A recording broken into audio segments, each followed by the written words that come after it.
পালার চেষ্টা করছে।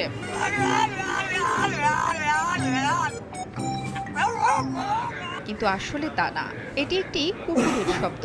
ঘেউ ঘেউ করার সময় কথা বলার মতো শব্দ করে কুকুরটি। ৯ বছর বয়সী এই কুকুরের নাম সানি। ইতোমধ্যে সামাজিক যোগাযোগ মাধ্যমে ব্যাপক ভাইরাল হয়েছে তার কথা বলার মতো এই শব্দ। ঘটনাটি ঘটেছে নেদারল্যান্ডের বাণিজ্যিক রাজধানী আমস্টারডামে।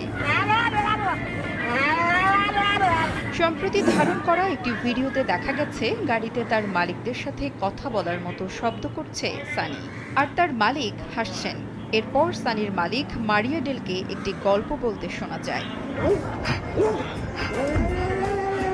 মারিয়া বলেন, কুকুরটি জন্মের পর স্বাভাবিক ছিল, কিন্তু তার বয়স ৪৫ দিন হওয়ার পর থেকে মানুষের মতো এই অদ্ভুত শব্দ শুরু করে এবং এই কাজটি বেশি করে যখন আশেপাশের লোকজন দেখে। অনেক সময়